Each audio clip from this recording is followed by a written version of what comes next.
after the final buzzer. This is where you come for instant post-game reaction. Oh, hell yeah. This is Dubs OT. Can't wait. With John Dickinson. Hey, JD, what you up to, sugar? Long time no talk to. On KNBR 104.5 and 680. Streaming live at KNBR.com and on the KNBR app. 90 seconds to go. Minnesota ball up 4. They double. Randall fights through it. Here's Edwards. He'll pop. In and out on the 3. Gobert tips it out though to Randall. Back to Edwards. Another try. That one's good. Anthony Edwards with 34. And the Timberwolves would go on to win. The big 3 there from Anthony Edwards to put the game away off of the offensive rebound, 96-89. The audio there, courtesy of the highlight on ABC, the Saturday Night Showcase. Game 3 goes to the Timberwolves inside Chase Center. Final score of 102-97. And the Warriors put up a fight but come up short. So Minnesota's got a 2-1 series advantage with Game 4 to be played on Monday in San Francisco at Chase Center. We welcome you in here to Dubs OT. It's Dubs OT with JD and Greg Silver on hand from Harmonic Brewing in Thrive City here on KNBR, the sports leader. So 808 KNBR, 415-808-5627. That is the number to give us a call or shoot us a text here on this Saturday night as we talk about the Warriors. I think, Greg, missing an opportunity given the circumstances without Stephen Curry. I think there were a lot of different ways that we thought the Warriors could go about looking to attack the Timberwolves, and the mantra here really since Game 1 has been find a way to win one more before Game 6 to stay alive long enough to where Steph Curry can potentially, maybe not, we'll get to the latest on Steph here between now and 10:30 as late as we go here at Harmonic, but get to 2 and stay alive for a Game 6, and to win one of these games, we kind of mapped out for the last couple of days, what is it going to have to look like? And I think the simplest formula for the Warriors was going to be, especially after the way Game 2 played out, could they get that dominant, massive scoring Jimmy Butler game? Could they get a Jonathan Kaminga game where he goes for 20+? And could they really win it with their defense as well? I think in addition to that, and you look up tonight, Jimmy Butler goes for 33, 7 and 7. Jonathan Kaminga, 30. Couple of three-pointers after the game was decided, but 30 points for Jonathan Kaminga in this game. They both go for 30, and the Warriors still lose. 102-97, the final. Buddy Hield had 14 in the second half, had a goose egg in the first half. But when you look at it, it was not enough defense, honestly, in the second half of this game, as the Warriors had held the Timberwolves to 40 in the first half, and Minnesota ends up with 62 in the second half. Anthony Edwards did his thing. Jaden McDaniels with some big plays. Julius Randle, at times the Warriors content with him backing his way into the paint, but he ends up with a 24, 10, and 12 triple-double in this game. So missed opportunity, not in that the Warriors should have won the game, Greg, but missed opportunity, and that I think it's really difficult for the Warriors to play this game, have Kaminga play as well as he did, have Jimmy Butler play as well as he did, still come up short, and now have to almost run it back and be able to get those types of performances on some level to happen again to be able to try and get Game 4 on Monday night. Well, we got Gordo in the house, so, I mean, if there's going to be one thing that's going to brighten up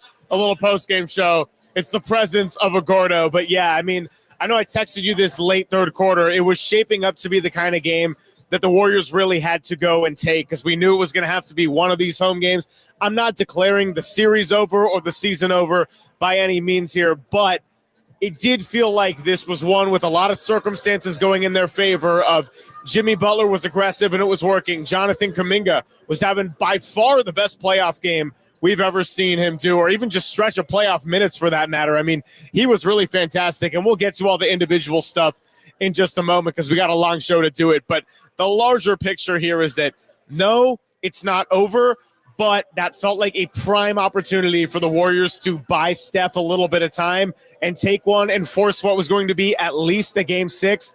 And they ultimately didn't do that. So now they got to turn it around in a couple of days, see if they can even it up at 2-2. But yeah, that's a tough fourth quarter, and got to give Minnesota their credit where they can as well. They kind of cranked it into a gear that the Warriors couldn't match, and it's tough to do that when Jimmy Butler goes cold in the fourth, Steph Curry doesn't play, Draymond Green fouls out and doesn't play for most of the fourth quarter. Yeah, I thought Jimmy, as great as he was, ran out of gas down the stretch. I think they were trying to go to him. I think it was the right call to go to him as often as they did, but he missed a couple of layups down the stretch. And then I think they thought, all right, let's go to Kaminga. And as great as Kaminga was up until that point, he missed a couple of shots and had a turnover. He did hit the 2 threes, as I mentioned, to get to 30 after the game was basically decided. Looked like he was going to get to the line as well, but then that was the overturned call for Draymond's fifth. Exactly. He looked, and that sequence it's a great segue into that sequence where it looked like Kaminga was going to get to the line, and then it ends up being a Draymond grab, the Jersey offensive foul, which was Draymond's fifth, and then Draymond would foul out immediately after that, and it was all part of this run after the Warriors took an 82-77 lead, 9-0 run, which really flipped the game, and you have all of that within that. There was a shot clock violation. There was a Draymond turnover that led to a layup, and it was 82-81 right there. Then Edwards hit a three after the Warriors couldn't score out of a timeout, and then it was the Warriors getting a stop, the Kaminga foul on the drive that the Wolves challenged. And I don't know about you. I didn't see that one coming in terms of the Draymond foul. I thought it was potentially going to be a no call. It looked like it was a foul, but Draymond ended up out of nowhere with the Jersey grab, and that winds up supplanting everything else on the play. It's his fifth. He fouls out. Warriors didn't have a challenge later. And that wound up being a problem as well. Yeah, I thought there was a possibility of them looking at that because Randall, when he was twirling the finger, as any NBA player does when they disagree with a call, was also grabbing his own jersey, I think trying to make the point that he got grabbed. And you kind of saw it on the replay. There was a little bit of the tug. They ended up giving it an offensive foul and everything. And, yeah, I mean, we can get into all of it, the performances, a couple of the officiating sequences that were big momentum changers and all of that. But I do want to say this just to kind of lead off because, we have talked a lot about Jonathan Kaminga over our time of doing Dubs OT. He was absolutely fantastic tonight, and especially in that first half to really get things going. And the best thing that he did in this game was having a willingness to shoot the ball, because you looked at the first part of that first quarter, it was 19-12. Warriors defense was actually holding fairly strong against Minnesota, and Minnesota took a while to get going on any kind of offense. Anthony Edwards ends with 36, but for a long time, it felt like he was like 1 for 8 from deep at one point. So Anthony Edwards, got going late. Jonathan Kaminga, just by setting a tone and willing to shoot and attack downhill, that was not only something that was very welcome, it was absolutely necessary to give the Warriors life, and it ended up being a big part of why they had a lead at the end of quarters 2 and 3. It was. Kaminga was, again, terrific. You live with some of the mistakes here and there because they needed him. And without Steph, I mean, this was the most likely template. It was going to free up Kaminga. He knew he was going to get a bunch of time. He knew he was going to get attempts. He knew that he wasn't going to be pulled for mistakes. And you're right. On a Warriors team where there's been so much unwillingness to shoot at different points from certain players, Kaminga is definitely somebody that wants to be able to put the shots up and be able to score. No question about it. 808 KNBR 415-808-5627. That is the number to jump in and join the conversation. You can also get us on the Golden State Lumber and Showroom text line as well. As the Warriors lose this one 102-97, the final. We're here at Harmonic in Thrive City. We got Gordo here. Cheers to Gordo. Cheers to Eddie, the owner, who is here with his wife. We met Caden. We have Mike here as well, and Alex tonight getting the job done, pouring here at Harmonic. And I would say pretty festive actually for a I was just going to say it's actually a really friendly scene right here for a post-playoff loss, and one that the Warriors looked like they were going to have a chance to make it 2-1 and somehow find a way to get it done without Steph Curry. But alas, we are sitting here. It is 2-1 Minnesota, and just like as the case is with the first 5 games in this series, you got to go bang, bang, turn around 48 hours later, play it out again, see if you can tie it at 2-2. 808 KNBR, let's get to the phones. John in Santa Rosa gets us rolling here tonight, our tip-off caller on Dubs OT. Hey, John. Hey, JD. How you doing? I'm good, man. What's on your mind tonight? Well, real quick, without Curry, I just don't see us winning Monday or in Minnesota again. He is such an important part of this team. You've got 2 guys tonight, Kaminga and Butler. They score, 63 points combined? Everybody else scores about 30 points. The rest of the team, that's not gonna do it. It's just not, unfortunately. Without Curry out there, I mean, he stirs everything. He is the game basically, and without him, I think our chances are not looking too good. No, and I think the one thing we see without Curry, John, and I'll let you continue here, is, I mean, just how important he is to so many of the others being able to comfortably and confidently be able to score. It's the system players, and it's so interesting when you look at the juxtaposition, because Kaminga's the one guy on the Warrior roster who almost benefits from the fact that Steph Curry isn't playing tonight. And so he's able to play more freely, and he's going to have the ball in his hands, and he has the opportunity to go for 30, as he did in this game, and the Warriors need it. And we've seen, as we often do, when Kaminga scores and he knows he's going to play, the other aspects of his game improve. Rebounding 6, assists, he had 3. He had a couple of blocks, including a couple of early. But it's interesting because Kaminga, you get a better Kaminga tonight without Steph. But not having Steph, I think you could make the case you get a worse Draymond, you get a worse Peyton, you get a worse Pajemski, 1 for 10, not nearly enough from him. And, Moses Moody's been non-existent really of late, regardless of who's been out there. And so in some ways, it kind of winds up being an offset to where, it's interesting. Kaminga has not been able to play with Steph and Jimmy and Draymond, but he is somebody that you absolutely needed. And look, I've been talking about it for the last couple of days, but now you don't have enough of the others. It wound up basically just being Jimmy and just being Kaminga. And unfortunately for the Warriors, it still adds up to a loss. And it just, the Warriors are just working so hard tonight, it felt like, down the stretch to generate anything. And it was going to have to be Jimmy Butler, I think, who was going to carry them. Once he came up a little bit short on a couple of those shots on the interior, they tried to go to JK. JK, again, great effort from him, but he's not going to make every shot down the stretch in a game. As inexperienced as he is in the playoffs, it's nobody's fault. It's just what you have to live with.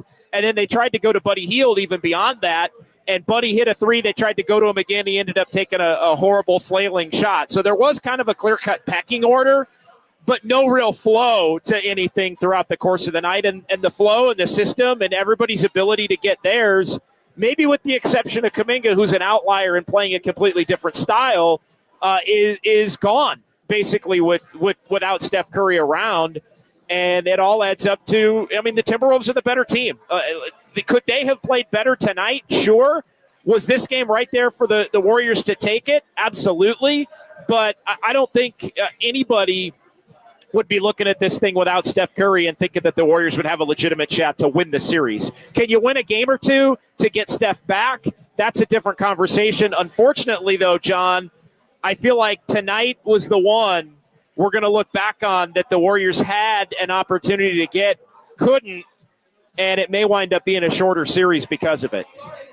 Yeah, JD, and we're not even sure that Curry will even make it back at this point. We are not. Yeah, so, I mean, that's a big factor, too. But you're right. He makes everybody so much better when he's out there.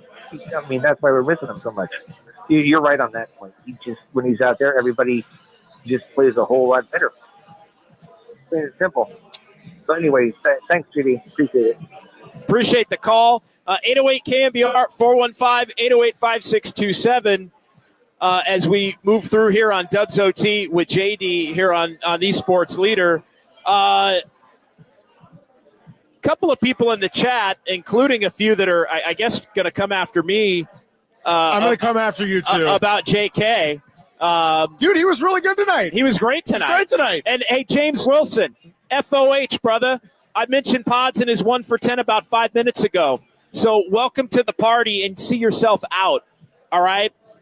This game changes nothing about Kaminga's future in my mind. But, again, who cares about that? We're in Game 3 of a playoff series on May 10th, and we're talking about the game, and he was great tonight. Nobody. I can't believe I have to say that. James, my guy. I mentioned it like 15 minutes ago, bro. So get out of here. You done, brother. You out. We're going to 86 your ass from this chat right now. All right, come down my road. No, Brandon Pajemski had a really rough game, and after that 26-point game that he had, was that game 3? It was game 4 of the Rockets series when he hit 6 threes and everything. He's really struggled to shoot the ball. Now, I don't think every game, even the ones he hasn't shot the ball well, he has been bad. I thought game 1 and game 7 in Houston, he provided a little bit of stability. Tonight, he was just all around really struggling, and the body language did not help. You saw how frustrated he was taking that bad shot right before the half and then putting his head down. Buddy Hield had to kind of lift him up, and he was getting a little talking to. The bottom line is this. Should Brandon Pajemski have played 40 minutes? In a perfect world, when you have a game like that, no. What are your options for ball handling? If you want to say maybe give Pat Spencer a little bit of a burst there, sure, I can buy that. But for the most part, you got to have some decent ball handling out there. And for all the talk about Kaminga and Butler and the weird fit, and then it quickly turned into, oh, you actually need both of them, and you got to find a way to have them to be able to ride both of them down the stretch. They both went a little bit cold in the fourth, but if you're going to lose a game, you had to lose it in that fashion because those were your only 2 sources of offense. Pods had a really rough one. Draymond, I thought, was erratic with the passing, still does what he does on the defensive end, but a couple of foul calls that did not go his way. I was not a fan of the lost challenge foul call, and that kind of had a butterfly effect of the fourth quarter in the sense of they couldn't challenge foul number 6 on the contest at the rim. It is what it is. Scott Foster came back off the injury report. I like to even make some fun of Scott Foster being in the playoffs sometimes. I don't agree with the challenge not getting overturned when Draymond got his 4th foul, but it is what it is. It's a tough break because when you lose that, you can't challenge any other play, and I guess that's a real challenge with the challenge system. All right, let's continue on here. 808 KNBR, 415-808-5627. Warriors lose 102-97 the final. More on the phone lines. Javier in Vacaville is next here on Dubs OT on the Sports Leader. What's up, Javier? How you doing, Mr. Dickinson? What's up, man? How are you? Man, I ain't gonna lie, it was deflating, and I think the saying they go at this time in the NBA, you live and die by the 3. But with the Warriors, I think it's different. I think it's you live and die by the green, and whatever green you get is the way it's going to dictate the outcome of the game. 1 for 4, 2 points, 6 fouls. I mean, the temperament was better, but again, you can't have your stalwart defensive player foul out on I'm not saying a meaningless, drive to the rim, but take the 2 and continue to play on. I mean, you're telling me right now him being in the game the last 3:30 would have dictated the outcome. It's a shame because you don't know the Warriors at full strength, how they're going to compete against this team. And I feel like we let one get away. We were up, I think, 9, if not 7 in the third quarter. And I won't say we gave the game away because Minnesota's a very, very, very talented team. But it's a game we can't get back. And are we going to win 3 of the next 4? Man, I don't know. I can't see it. I could see them winning 2 and we win 2, but I'm not saying that it even go 7 games. But it's very thin right now, and I don't even know when Steph game 6. Now I don't want to push game 5. It's just again, you live and die by the 3 in the NBA. With the Warriors, you live and die by the green, and wherever green comes to compete for that day is I feel like the outcome you're going to get offensively, defensively, and the overall outcome because you can't have them go 1 for 4, 5, 6 fouls, rather 2 points in about 35 minutes. That's just a means to an end, and you've seen this today. Javier, I think it's a good point. I think you're right. You live and die by which Draymond you get for the Warriors. I think it's fair. And yeah, his temperament was better tonight, but he fouled out and wasn't there and they didn't get enough offense from him. And again, I think it's unfair to expect a ton of offense from him, but it can't be 2 points. And again, it was 2, 4 assists, 2 rebounds. Like it wasn't a real active Draymond Green game in this one in 29 minutes. I mean, all you got to do is look at the fact, the 2 fouls down the stretch. Are we having a different conversation if he's able to be out there and defend? Is the fact that he wound up in foul trouble in the second half a part of why the Warriors defensively allowed 62 points in the second half? I would say yes, because really where the game flipped to me was when Draymond wound up out of the game middle of the third quarter, I thought, with Draymond picking up his 4th foul, the Timberwolves really couldn't score. And at that point, that's really when they got going offensively, and they got it going, I thought, for the rest of the night offensively from there. And it was that stretch where he got the 4th foul, and then it was the stretch in which he picked up the 5th, and then the 6th that couldn't be challenged. And the reason the 6th couldn't be challenged, and I think that one would have been overturned, was because of the 5th. So Draymond, in a lot of different ways, impacted this game negatively from the Warriors' standpoint in a manner that was too much for them to overcome. Quickly, Greg, we got a lot of calls. I think you said it well, and I do want to get to the phone line, so actually just pass it right back because I want to let people sound off here. Appreciate it. Let's continue on here. DJ in Austin, Texas next on Dubs OT. What's up, DJ? Hey, thanks for the call. I appreciate the time. I just want to give Kaminga his flowers. He really, really thinks he wants to be at the level of Anthony Edwards, but I mean, where he really is he's like a Kuzma or Jordan Poole type player, and that's okay. He's gonna have a nice little career, but Wolves in 5. Scoreboard. Appreciate it. Thanks, DJ. DJ thinks he's funny and running material. We don't know what Jonathan Kaminga is going to be. He definitely deserves his flowers for tonight. I mean, I think that point I would agree with. I mean, he scored 30 points in a playoff game, kind of back from the dead after playing his way out of the rotation a month ago, and then being needed and not only just being needed in terms of being needed to play, but everybody the last couple of days after game 2 is like, yeah, Kaminga's needed, but they need Kaminga to score like 20 to 30, and he did it. So credit to him for being able to do that, considering the circumstances. I mean, if Steph Curry was healthy and playing, Kaminga probably wouldn't be playing at all in this series.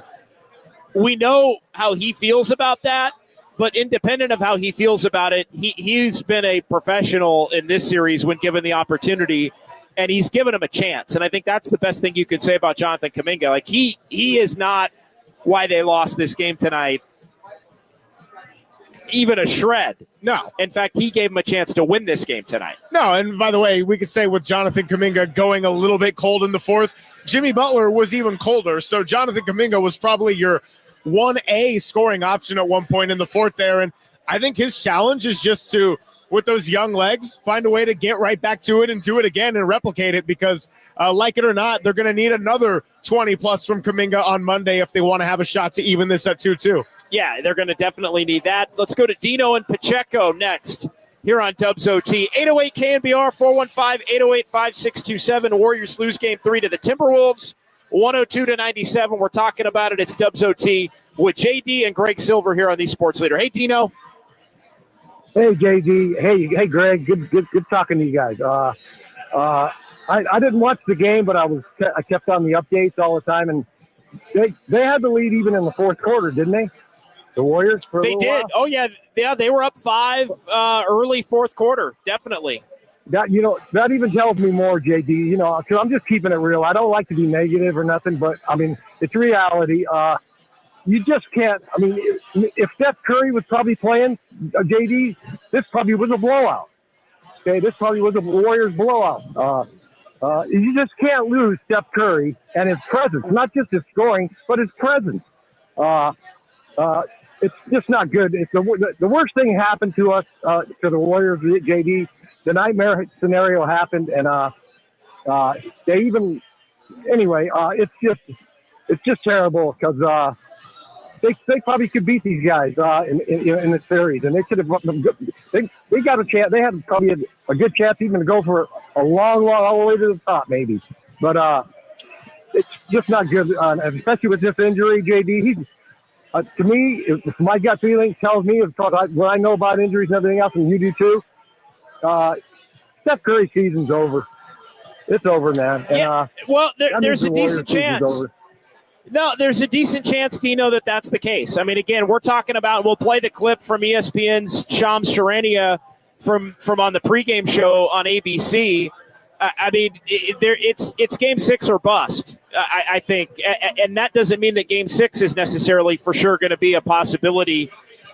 You got to win one of the next two now to get to Game 6. If you can't win Monday or you can't go and win in Minnesota on Wednesday, your season's over. And then at that point, yes, Steph Curry will not come back.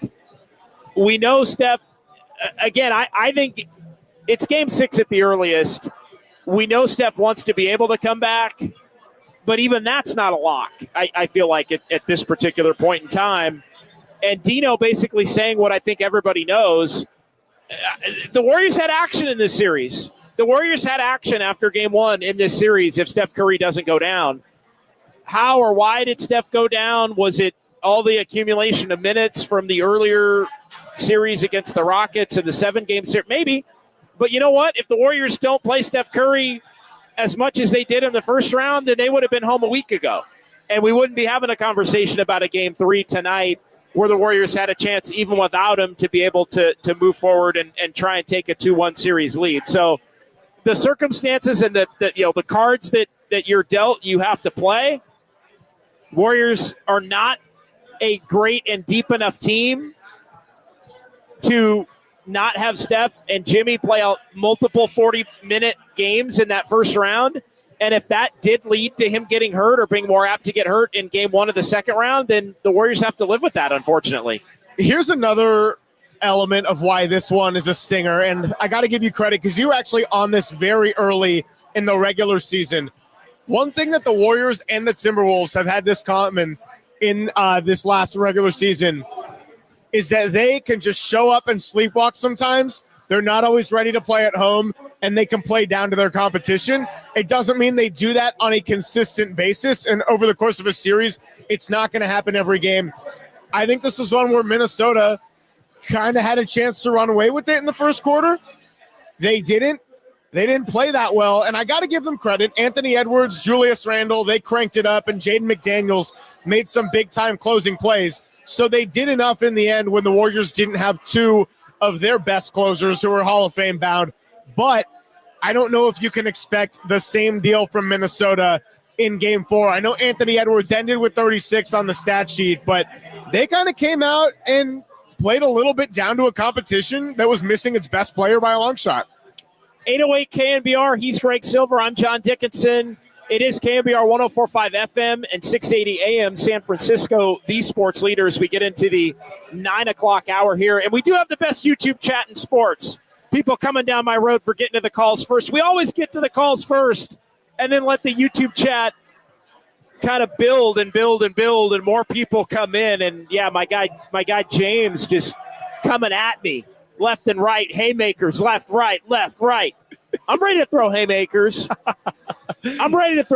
Sometimes we got to let the chat cool off before we even get to the chat and do a little bit of Kyle's clicks. You know, Kyle's running an operation back here. Okay? Read the steed. We're going till midnight, according to JD. I don't think we're going to midnight. We might go to 11. If the fine folks here at Harmonic Brewing are cool with it. I don't know about midnight, but we're getting into it here. Gabe is up next. 808 KNBR. We got. We'll get to the chat in just a second. The long first segment. We love to do that here on Dubs OT. I like to let the people speak. Let's get it out. Get it out in that first segment. Gabe in Detroit next. We do have a couple of lines open. We'll get to the Golden State Lumber and Showroom text line as well. What's going on tonight, Gabe? Man, listen, I don't even know where to start, man. There's so many different elements. But my biggest thing, and JD, I think you mentioned it earlier, was the ghost of Jimmy. I mean, everybody was so excited. Everybody so amped up for playoff Jimmy and going through Twitter, playoff Jimmy this, playoff Jimmy that. And then the fourth quarter, he disappears. I mean, all the missed layups. I think it was 5 missed layups or something in the fourth quarter, and the foul baiting. Him and Draymond have a terrible habit of do that. Just go up. Take the foul, whatever. And then don't get me started on the Buddy heat check 3 with 1:30 left. I mean, it's just like, like you said, the ghost of playoff Jimmy. I think that's, people aren't really talking about it a whole lot because, he finally showed up. But come on, guys. Well, we're talking about it in the sense that, I just think we can ask the question at 35, does he have the ability to carry an inferior team to multiple playoff wins, right? Like, that's a fair question. And again, I've said it a lot on this show, and you can disagree with it or think that the Warriors made the trade because they felt they were getting a guy that could carry them without Steph Curry to playoff wins. Like, I don't think that's why they made the trade. I think fans maybe were thinking, hey, they're paying this guy $60 million next year. Maybe that's something that needs to be on the table, or $60 million in 2 years. Maybe that's something that needs to be on the table here. But I think Jimmy was gassed in the fourth quarter and, missing layups. And, yeah, he's trying to get to the free throw line. Chris Finch has been very open and honest in the fact that he feels that the key is, to defending Jimmy is to keep him off the line. I thought he was gassed. But, again, you're ride or die. I mean, I think I said it in the first quarter tonight, Gabe. This was going to be a Jimmy and Kaminga ride or die game because it didn't look like they were going to get enough from anybody else. Buddy Hield had a nice second half in terms of scoring the ball, but it was really those two, which means down the stretch, you have to live with either mistakes or misses from those two, and you can't blame either of those two for the mistakes or the misses like it cost you the game. Unfortunately, that's just the position that the Warriors have found themselves in here in this series. Yeah. Thanks, Gabe. Yeah. Go ahead. No, go ahead, man. Yeah. No. Like I said, I agree, but I think it does get to a point, and I do appreciate the aggressiveness, and like I said, I do appreciate Jimmy for what he's doing, but regardless of whether you're 35, 33, 25, or 45, layups are layups. And like I said, I don't like the idea of trying to back up into a guy. And the thing is, when you're underneath the rim, and it's like, I think the commentator on several times on the ESPN broadcast mentions, like, dude, just go up with the left hand. It's right there. I think a couple of those layups really changed the momentum of the game. No, they absolutely did. They were the difference in the game. The missed layup, the missed Jimmy layups were, the missed Kaminga layup where he didn't get the foul, the turnover after that, those are all difference in the game. But I'm not blaming Jimmy Butler or Jonathan Kaminga because Jimmy Butler and Jonathan Kaminga scored 63 points in this game. If Jimmy Butler and Jonathan Kaminga don't do what they did, the Warriors are not even remotely in this game to have a chance to win it in the fourth quarter. It is, as EB here points out and others, Brandon Podziemski was 1 for 10. Draymond Green was 1 for 4. And again, Podziemski had to play 39 minutes because the Warriors don't have any other options. Could they have played Pat Spencer for 4 minutes in each half? Yeah, I guess. But we saw what Pat Spencer looked like in Game 2, and Pat Spencer made himself unplayable, I think, for Game 3 in Game 2. I don't want to make this about Pat Spencer, but the crux of the discussion here is Jimmy Butler and the foul baiting and the misses in the fourth quarter. Again, I think it's not an excuse. I think he was gassed. Absolutely. As could be said for Jonathan Kaminga, too, was going off a bunch of DNPs. Then all of a sudden has had to play heavy minutes, then add on top of that meaningful minutes. I think everybody was gassed down the stretch, and then you lost Draymond Green on top of that, which makes everyone have to work about 125% harder on defense. I actually thought Kevon Looney was really effective tonight. I think that Butler and Kaminga were obviously the headliners. I thought Looney gave a really solid effort there in that first half, especially on the defensive end. Kind of carried it into the third quarter. Now, was he perfect? Did he provide enough offense? No. Offensive rebounding's kind of always been his trademark in his game. But, that was your obvious go-to replacement for Draymond Green. That said, when you got to go Looney and no Draymond, which was the case once he fouled out, and really navigate that final 4 minutes, that's a big ask for not just him, but for everybody else on the team who was already gassed going into that stretch. Let's get to the chat here. Kyle's clicks, an initial installment here. Kyle, I want to start with Gene, our buddy Gene McIntyre out in Houston. Let's actually do Mark first. The offensive utility of Podziemski is the single biggest disappointment of the entire playoffs. I think that's fair. He had the big game 3. And other than that, I do think it's been a disappointment, the offense. And the Warriors are going to have to factor that in as they assess what they do in the offseason. I don't think it means Podziemski's not on the team next year or anything like that, but knowing that he can't be a consistent number 3 option, and I think knowing that the Warriors really don't have a consistent number 3 option is something that they're going to have to factor in terms of how they look to build the roster. It's almost 2 separate conversations. And again, the one good thing tonight, and I will say this, I do think if we're going to separate out and look at next year, the Kaminga trade value has helped tonight. It really is. And look, I've said it, and I'm going to say it again here. Nothing that happened tonight should change the big picture as it relates to Jonathan Kaminga. He should still be somebody that the Warriors look to move in the offseason. He should still be somebody because the one thing we know is that it doesn't work with Steph and Draymond and Jimmy and the combination of all of them. And again, maybe tonight's not the night to make that point, but here's the other thing. He's also their best chip to look to move in a sign and trade to be able to bring a player or players back. Like, the Warriors cannot afford to go into next season trying to figure out how Kaminga's going to fit with the rest of them because he's 22 and he had one awesome playoff game. Like, it just isn't with Steph out, by the way. Right. Like, that isn't it. And that part I will say. Again, they also, though, have to figure out, can Podziemski, and that's what I wanted to bring it back to, can Podziemski truly be a starter on a playoff team next to Steph? Or does he need to go to the bench and they need to look to try and find somebody that can be a starting 2 guard next to him that can be a 2-way player, and you alleviate some of the pressure on Podziemski and make him a bench player or more of a role player? All of those things are tied together as it relates to next year, because I'll agree with Mark. I mean, Podziemski, it's his first go in the playoffs. He's still a very young player. I think he gets a one-off in a sense because, all right, you get the first one, you go through it. Let's see if it happens again next year, if there's an adjustment made, if there's a level he can get to. So I don't think he's off the team necessarily next year, but you have to build the team to where you're not as dependent on Podziemski next year. Right, exactly. And no, I think it's not a one-off in the sense of, like, there's enough of a sample size now of Podziemski really struggling on offense in the playoffs outside of the one game when he had the 6 threes, the 26 points.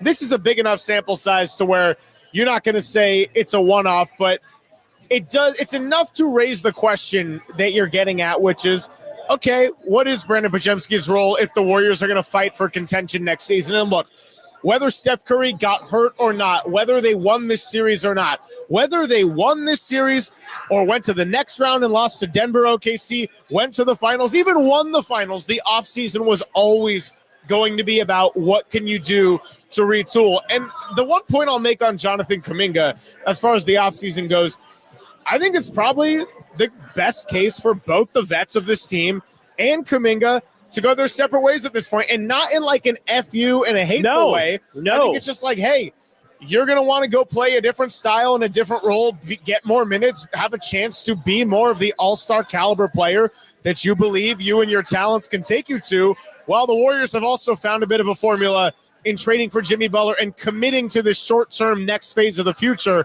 that probably isn't going to involve him. I want to get to Daniel, and then I want to get to Danny in Vancouver and then Eric in San Francisco, but I want to do a couple of chats here. Kyle, there were a couple. Gene, I want to get to Gene here. JD, this was the game to get. I never like to overreact on wins and losses, but it's looking bleak. This roster just isn't set up for a playoff run with no Steph. For a Jimmy Butler playoff run with no Steph, Miami had consistent shot makers. That is one definite difference. I will agree. You got to be honest. How are you, Doc? Good to see you, Doc. Doc still believes. Still believes. I love. If Doc still believes, I'm in. No, the the best photographer / dentist on the planet right here. On the planet. Doc, you got to get the sign Thank in the you. camera. Yeah, bring the camera in. No, bring the camera. Yeah, raise it. Yeah. I know it's a little weird. No, there we go. You just cover the faces. Yeah. Still believe. Oh, you want me? There you go. I love it. That looks like an original. I love it. I love it. What is that? 07. That looks like an original. With the believe. Thank you so much. Appreciate it. Chat is not with the sign. The chat isn't with the sign. No, the chat is definitely not with the sign. The Warriors don't have enough shot makers. Kyle, let's get to the other one in the chat. Our buddy JMU22. Pods and Dre were trash. JK was the best on the floor, no doubt. DNP justified? I don't think so. No, the DNP. See, that's the part where I'm going to disagree. And Jimmy Butler was the best player on the floor, by the way. But no, the DN. We're not doing this. We're not going to say Kaminga, and this is the exact thing that we always do with Kaminga, and it ain't effing happening on this show. I almost said it. It ain't happening on this show. That's how pissed I am. Kaminga, we're not doing the Kaminga got a shot without Steph and scored 30, and so all of the DNPs that he got were BS. Jonathan Kaminga has to be as accountable for the crap play that he had throughout the entire playoffs and the final weeks of the season that got him benched for the playoffs. Unplayable. Jonathan Kaminga has to be accountable for that as much as we can give him his flowers tonight. We do not get to go back and rewrite history. Jonathan Kaminga was freaking awesome tonight. We do not get to go back and rewrite history because he scored 30 tonight and say that he should have been playing all along. That's not how this works. We are not doing that. JMU22, I love you. We ain't doing that tonight. The DMPs were justified. Both things are equally true.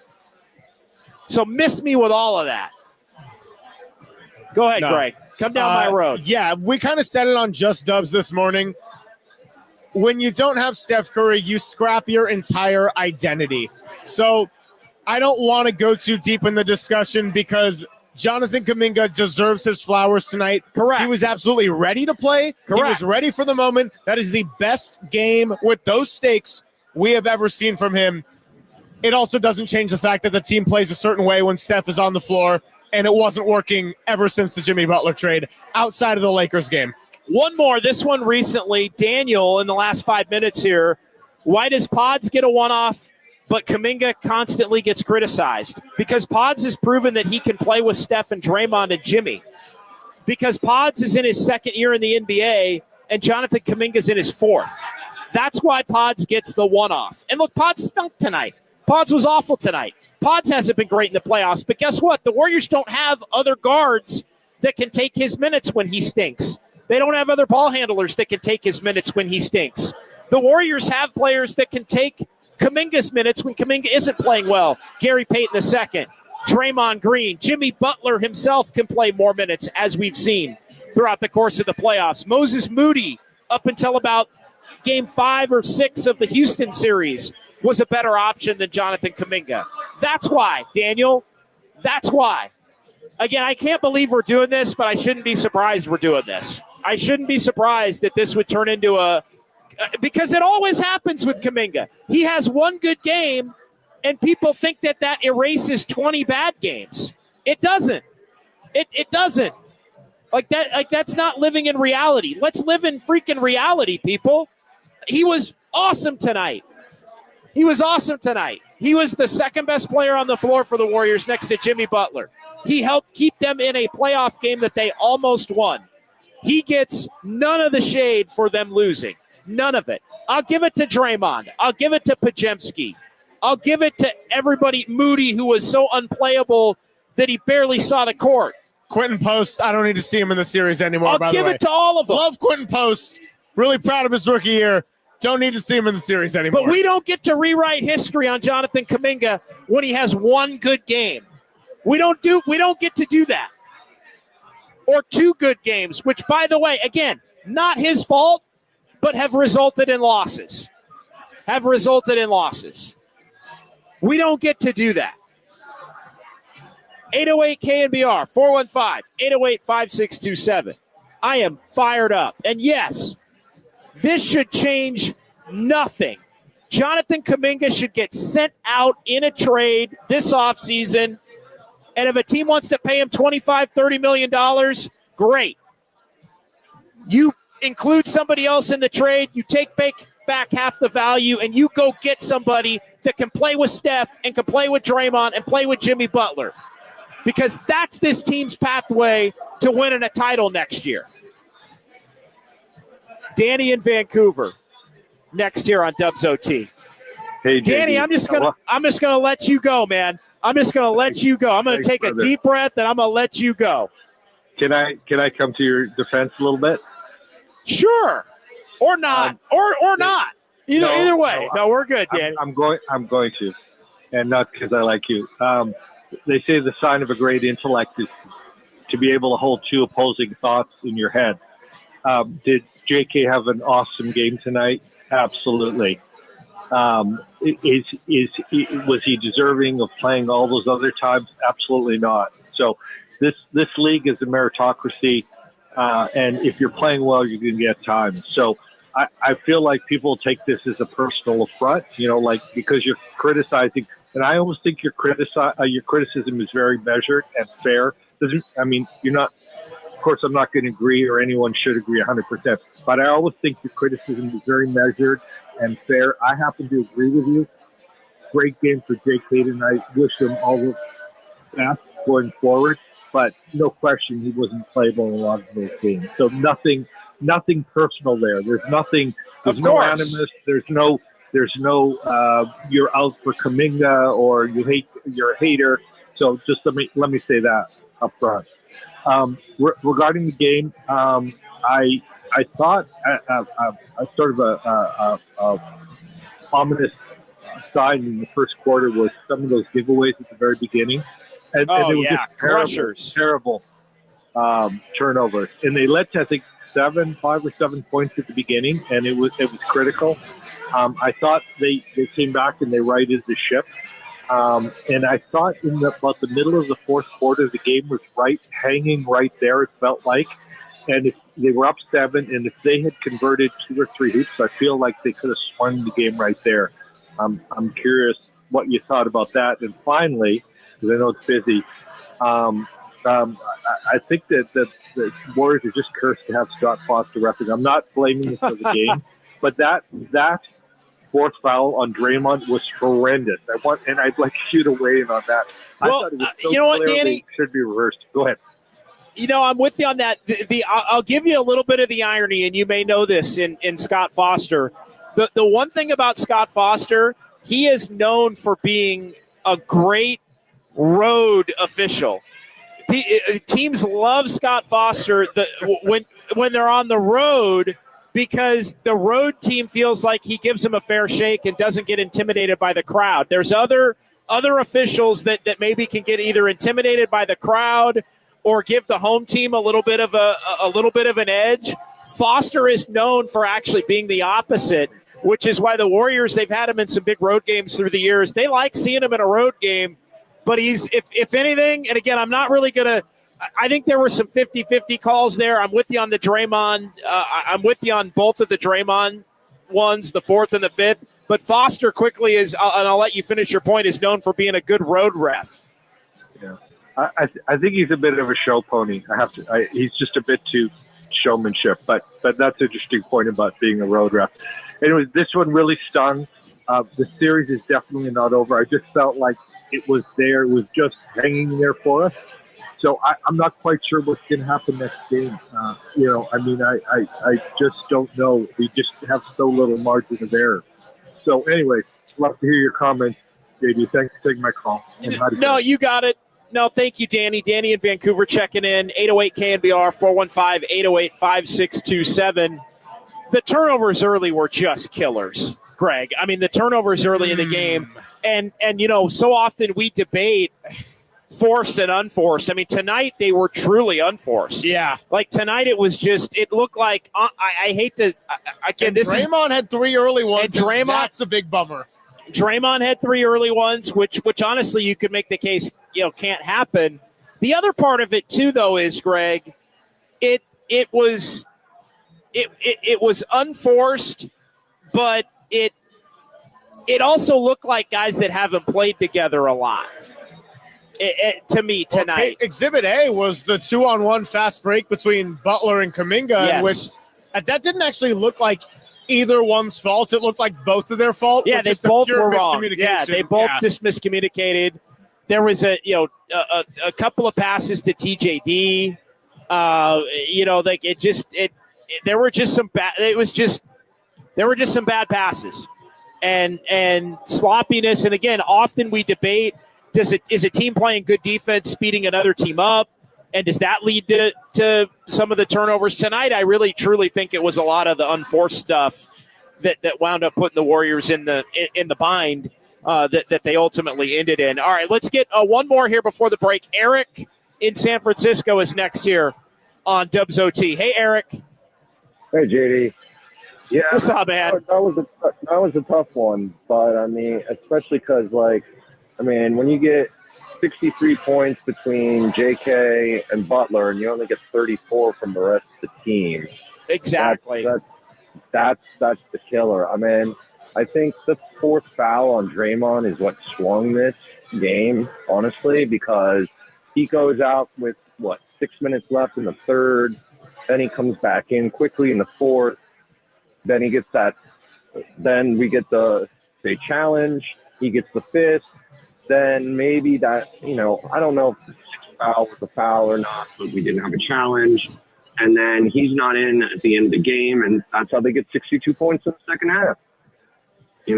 And yeah, they got going when Draymond went out. The Timberwolves got going when Draymond went out with the 4th foul, to be sure.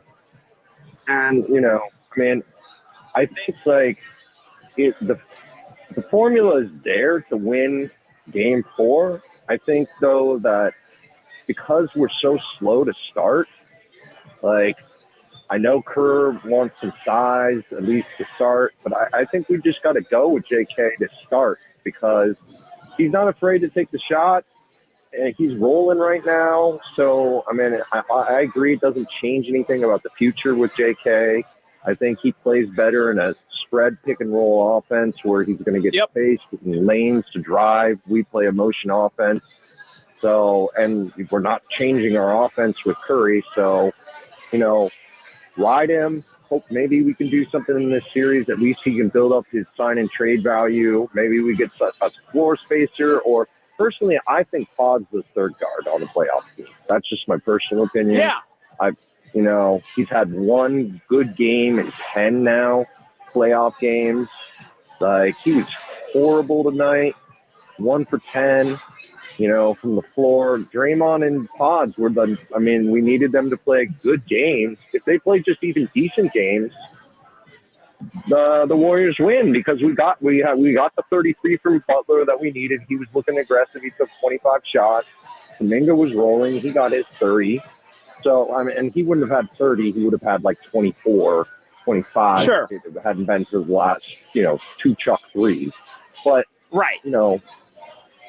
And you live with the fact that he got stripped there at the end. He's forcing it a little bit, but there was no one else who could put the ball in the basket. So you live with it, and so I think for Game 4 you sub out TJD for Kaminga to try and get something going at the beginning. You limit the turnovers. That one turnover where on the inbounds at the beginning of the game and they drill a 3. That's just you can't. That's just completely unforced. And Draymond's got to stop doing the lob entry passes or half-court lobs. Those are always 50-50. And, this just leads to bad live ball turnovers. I don't have a problem with a dead ball turnover. Okay, is it great? But it's live ball turnovers that kill you because the Wolves get out and run. So, Randall's playing great. Edwards came alive in that second half. You know, it's a tough one, but I still think they can win game 4. Winning 3 out of 4, man, I don't know. That's because, like, I don't think Steph's coming back to game 6. No. And maybe he could get back for game 7, but I just, from the comments that he made, it just sounds like he's like, this is a 2-3 week injury. So, like, I don't even know if he'd be available for game 1 of the conference finals if we somehow pulled this series out. No question, Eric. Let me jump in. Let me jump in here. We're up against it a little bit. A lot of great thoughts there. Really appreciate it. And no doubt the Warriors did not get enough from Draymond or Podziemski in this one. I do want to focus in on 2 things.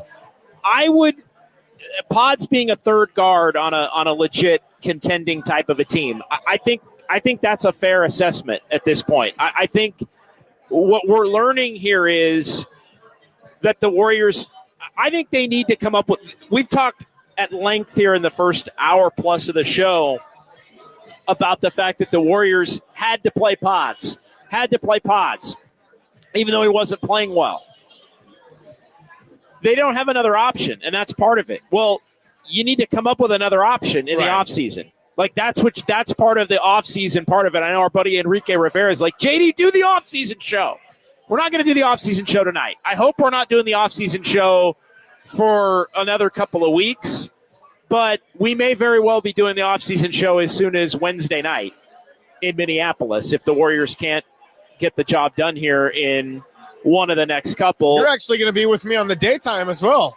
I think so. Okay. Am I allowed to be with you, though? And I want to get to more of what our buddy I just work here on the phones had to say. Am I allowed to be with you, though? I want to get back to Eric and his comments, but am I allowed to be with you if I'm not at 58 Social? I might be dipping out of 58 Social as well due to other logistics, but since we're on a live show, here's the thing. I'll leave that alone. Here's the thing. We can just produce on the fly. We'll just be program director on the fly.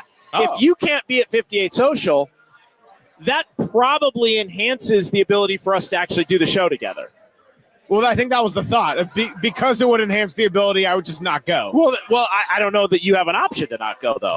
Okay. It's like part of the, I get told one thing one day and another day. All right. We'll talk about that up here. I agree with you, Eric. JK should start. And I said as much. I thought, like, said it this morning. I said it this morning, and I even said it at halftime that I thought JK should have been in the lineup to begin the third quarter. It didn't really hurt the Warriors that he didn't, but I think that's the move for. I think that's the move for Monday is to try and get the best of JK tonight. Again, try to get another Jimmy game and hope that a few other players can kind of come along for the ride and you can win it there. And then the final thing Eric had to say was just the simple fact that he doesn't think Steph's coming back in this series. We'll get to the comments from Shams, the reporting on that. We've already spent some time talking about what Steph had to say in Minneapolis on Thursday. So, yeah, we'll see how that all shakes out. But, again, none of it matters if the Warriors can't win one of the next 2 or their season is over, and he ain't coming back Wednesday in Minnesota. No. You got to find a way, and that's why tonight was really crushing because not only would it have been a 2-1 series lead, you would have gotten the one you needed at home, knowing that even if you lost game 4, there would be a game 6, and there would be an open crack door possibility of Steph Curry coming back in this series. In what form? I don't know. That's TBD. Would he officially come back in game 6 again? Not sure.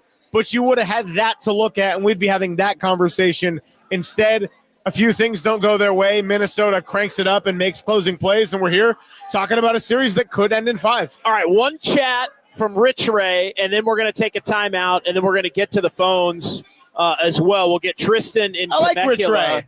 Here's Rich Ray. JK clearly can play with Jimmy, but JK needs to learn how to play with Jimmy and Steph, basically, and Draymond. I think that's a fair way of saying it. But then the extension of that statement is, are you waiting around another year after you pay him to try and figure that out? And my answer, my opinion is no. And I would too. I mean, it's restricted free agency. He's in year 4. He's had a lot of opportunities to prove himself, and tonight he did show up in a big moment. I don't want to be raining on that parade. But if we're looking at the bigger picture, he is not, in the larger theme, proved himself to be worthy of $180 million, $200 million. And that's the question that I think you have to ask yourself. And yes, Jimmy Butler, by the way, the other day said he could have a big scoring game when he wanted to. He did. He also said him and Kaminga could play perfectly fine together and Kaminga could be great. He was. And so Jimmy, kind of seeing that. But again, you look at the way the Warriors had to play tonight to make them effective enough to where Jimmy and Kaminga could do their thing. That's not Warriors basketball. So again, tonight changes nothing as it relates to Steph and Draymond and the ability for that to work. And again, no disrespect to Kaminga, but he is more valuable to the Warriors' ability to win a title next year as a trade chip in restricted free agency than he is to come back and learn how to play with Jimmy and Steph and Draymond. Like, again, I hate to be harsh about it, but that's where I will say year 4. And you got to pay him. We'll see what ultimately the owner does, because that is the one thing. I don't even think Jonathan Kaminga wants to be here next year, point blank, bottom line, straight up. But the owner is the biggest Jonathan Kaminga supporter among everybody within the Warriors organization. So does that potentially become a thing? We shall see. I don't think, even though Joe Lacob is more than entitled to his opinion and will share it, and everybody will share their opinions internally, it's the way the Warriors operate. It's not like Joe Lacob operates with an iron fist and is unwilling to acquiesce or roll with the punches if others within the organization are saying, hey, this is probably the better course of action. I will also say this as it relates to Kaminga. And again, Carlos Austin, JK can play with Steph. It's not JK can play with Steph. It's not, or it's Steph and Jimmy and Draymond all together. That's the question. All of that being said, we'll end the segment on this note. I do think Joe Lacob, and this is one of the reasons why I think he's been so unwilling to move on from Kaminga. Yes, it's the potential superstardom and a guy who can be the face on the side of the building after Steph Curry. That's part of it. Yeah, I don't even think it's really that. I think it's more been Joe Lacob doesn't want to give up on Jonathan Kaminga, who he believes can be a superstar down the line, without believing that the move can put the team over the top or have a great chance to put the team over the top to be a championship contender. I think the Warriors have shown in the time that Jimmy Butler has been in the Bay that they are close enough now where trading Jonathan Kaminga, even for a role player, a high-end role player, a starting caliber role player, will make it worth it enough to move on from Jonathan Kaminga, even if he winds up being a star elsewhere. And the one sentence I'll use to kind of wrap this all up and end this discussion of our segment is that regardless of what I think or you think or anyone in the chat thinks, I think it's also just simply fair to say that at this point, the Band-Aid needs to be ripped off. Also fair. I'm actually less concerned about that, believe it or not. I'm less concerned about that, but I think you're right about that as well. 808 KNBR. And we got Alex. Alex, yeah, say what's up. Alex, what's up, brother? Love it. Alex here at Harmonic. Mike's here. Mike's a little camera shy. We had Eddie here earlier. All right, let's take a timeout. We've done an hour and 3 minutes. It's time to take a timeout, or you're not going to hear from me on Monday night. 415-808-5627. We'll get into the YouTube chat coming up next. We'll get Tristan and Temecula, and we're going hard YouTube all the way to the top of the hour. We got sounds at Dubs OT. We may very well keep this thing going all the way until 11 o'clock. But that's up to you.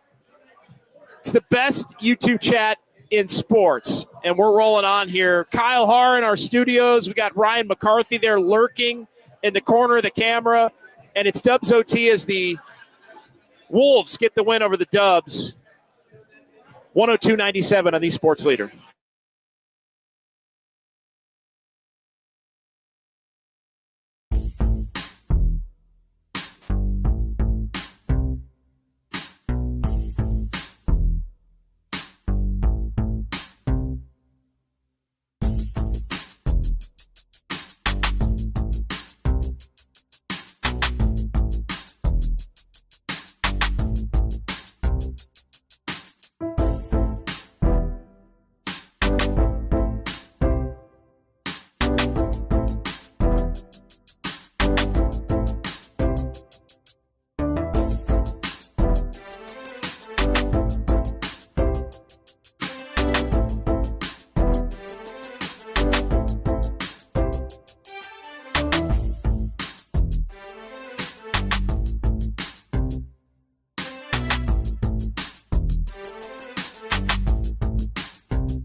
live from downtown. Curry, way downtown. Bang!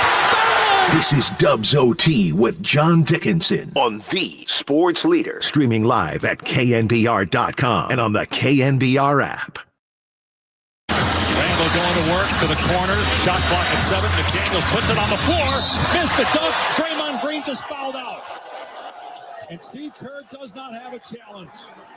4:38 to go. Green's night is over. Yeah, Draymond Green's night would be over at that point, and it would prove to be costly as the Warriors lose 102-97 to the Timberwolves. We're back here. It's Dubs OT with JD and Greg Silver on this Saturday night. Game 3 goes to the Wolves. They have a 2-1 series lead, and the Warriors have got some work to do as they shift gears from tonight to Monday in Game 4. No practice for the Warriors tomorrow.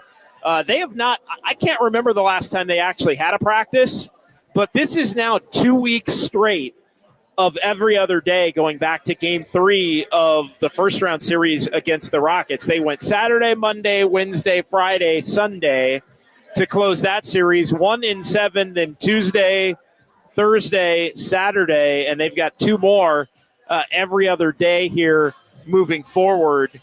So no practice for the Warriors tomorrow, and the Warriors are going to have to get back to the drawing board. Film session for the Dubs tomorrow, but nothing actually on the court as Steve Kerr tries to preserve some of the freshness for his club heading into a Game 4, which I think becomes – it's not a must-win literally, but it's a must-win, I think, figuratively to be sure on Monday night. Yeah, absolutely. I mean, I think that was sort of the vision from the moment Steph got injured and they were able to hold on in Game 1. The immediate thought was, okay, can you win one of the next 3? And we didn't know if Steph was going to be able to come back Game 5 or if it would be Game 6. And we still don't know because now it feels like no Game 5 and there's 2 games gone and it's like win one of the next 1. Well, my point is we don't even know it right? all. Are we down to one of the next 1? I mean, you were there in person. Steph said it in Minnesota. I have never had a muscle strain like this before, so it's all about how he responds to treatment. I don't remember that. Was I there? You sure were. You've been on the road. You've been grinding all playoffs, and we hope that you get another trip back to Minnesota, back to the Bay, maybe even back to Minnesota again. Well, I've got one more. You'd have one more. That I sure. do. I think I have one more. Am I allowed to say that? I don't know. Anyway. Yeah, that's a whole separate story here. But it's a whole separate conversation. You know, Shams can have his insider information, and people can be around the team, and there could be sources close to Steph. Steph himself doesn't even know if and when he comes back this series because he has never dealt with this before. That's the bottom line. RIP Cougar ball. JD, we had this one. We had to have this one, and they lost the fourth quarter. Lost the fourth by 9. They did lose the fourth by 9. Before we get back to the phones, 808 KNBR, 415-808-5627. Tristan and Temecula's coming up, and I appreciate Tristan waiting. I do want to quickly give a shout-out, Kyle, to our newfound friends here, DJ and Aaron at Harmonic Brewing. DJ and Aaron, who didn't want to hop on camera, but are enjoying the show tonight here right next to us at Harmonic in Thrive City. They got their brews. Aaron, DJ's a huge Warriors fan, huge Giants fan, huge 49ers fan. And then Aaron is a huge Warriors fan and a huge 49ers fan. She's a big A's fan, and that's okay. We don't hold that against anybody. We do not. We don't. We love the A's, too. Are you a fan of the Sacramento A's? Greg's an A. No, Greg, don't go there. Greg's a big A's fan himself. I don't know if Greg wanted me to out you, but yeah. But I've said it on the air. But we appreciate and Papa. I mean, Papa loves the A's too. I mean, let's be honest. I mean, he worked for the A's for a long time, calling their game. So thank you so much, DJ and Aaron, for stopping by, saying hi again. Didn't want the camera. They're drinking a couple brews. We're drinking a couple brews. We're having a good time. Wanted to make sure we got a shout out to them before we got back to the phones here on Dubs OT. So let's do that. Tristan in Temecula next on the phone lines at 808 KNBR. Hey, Tristan, thank you for waiting for so long and putting up with all of our shenanigans here on a Saturday night. It's all good, man. Appreciate you for having me. First things first, Curry is not coming back by no game 6. Because let me tell you something. I had like a hamstring before, and I'm 26. It took me at least a good 2 weeks to get back to really moving how I wanted to move. The man is almost 40. Personally, I wouldn't want him to come back because we all remember, what happened to James Harden in that semifinals when against the Bucks. He came back a little bit too early, and he just didn't look the same. And I just don't want that to happen to him, especially at almost 40. And personally, you've got too many guys out there playing 30-plus minutes that aren't scoring. I mean, it wasn't just even Pods. It was GP2, Looney. And you just got too many guys. I mean, Draymond is a big culprit of that. Like, you can't be out there 30 minutes. You can't turn the ball over. You just can't be out there running cardio. I mean, that's partly why Jimmy ran out of gas. Like, if anybody else stepped up with even a little bit more, then you probably, he can save that energy. He doesn't have to worry, work so hard. But, when he's the number one guy and then nobody else can really do much of anything, then it just makes it much difficult. And JK, like, you played great. I'll be honest, bro. I don't even care if he scores 40 Monday. I still would have traded him straight up for Cam Johnson. Like, they need more space. They don't have a lot of good shooters outside the Steph and Buddy. Nobody else can hit the side of a brick. Pod shot a ball that, I'm not even gonna lie, I felt like it hit me in my apartment because I felt the wall kind of shake as it went off his hand. Down in Temecula, you felt that. Down in Temecula, man. I was like, oh my God. I was like, Pod, is that you? But seriously, though, like, regardless of what happens, they still have a chance to win. Anything can happen. But, I mean, I don't want to talk about the offseason yet, but they really got to go get some guys who can at least give you some kind of offense, more two-way players, because this whole specialist thing, like, it's just not working anymore, man. This ain't 2022. All these teams that are terrible, they're all getting good now, and they're all getting players. Like, unfortunately, our youth isn't really on that kind of level like maybe Minnesota or even the Rockets, some other teams. It is what it is, but come next year, if they really want to win and are serious about winning, they got to get some players that fit with Jimmy and all them timelines. Because, I mean, you got to build the roster a certain way. Because Draymond is not a scorer. He doesn't look to score, which is also part of the problem. I really don't want to get into Draymond like that because I think we'd be here all night. No, and Tristan, I think here's the thing for me, and I'll let you have the final word on it, and then we'll move forward. I think there's three things this team needs in the offseason. They need a starting caliber wing player that can shoot. And now maybe that guy starts. Maybe if the Warriors are playing a small ball lineup, maybe that player comes off the bench. If it's they want to start a little bit of a bigger lineup, but to me they need and Cam Johnson. It sounds like you've listened, even if you haven't been listening. I've been talking about Cam Johnson for 3 months, 4 months, 5 months. Greg Silver's sick of hearing me talk about Cam Johnson. Kyle Harr is going to turn my mic off if I mention Cam Johnson one more time. I would trade Jonathan Kaminga for Cam Johnson tonight. I would agree in principle, and we do it July 6th when you're actually allowed to actually do it if the Brooklyn Nets are interested. That's number one. They need a wing player, even if it's not Cam Johnson, Tristan. They need a wing player that's starting caliber that can shoot the rock. They also need a guard who can kind of get his own, who's a combo guard but can play a little point and get his own shot. Somebody that alleviates the need, Tristan, to play Podziemski 40 minutes on a night where Podziemski's 1 for 10. That's number two. They need, I think, a veteran type of a guard that can get his own, look to score the rock. And then I think they need a big, not necessarily a starting big, but a clog the paint, rebounder, tough guy. I hate to say it because I love Kevon Looney. I know Greg does too, Tristan. But somebody that can probably take Kevon Looney's roster spot, a Steven Adams type, big-time screen setter, big-time bruising offensive rebounder, big-time paint clogger, and somebody that's also good for the vibes in the locker room that people are going to get along with. So those are the three things. I gave you some examples of some players that potentially could do it. But I think, that's kind of where we are right now as it relates to the DeAnthony Melton honestly would be the kind of guy that I think could the Warriors re-sign him, maybe get Cam Johnson in the Kaminga trade and Steven Adams. If I had a perfect, three-for parlay, Tristan, that's how I would roll. But to me, it's those three skill sets. Yeah, no, I was with you on the Cam Johnson thing for months too. Like, trust me, I was just the idea of it was making me foam from the mouth because I'm like, that is the kind of player, like you said, like you kind of need somebody that's tall, that also is a big body but can also shoot the rock and space the floor. I would love D'Anthony back just because you need, like you said, we don't have a starting level shooting guard.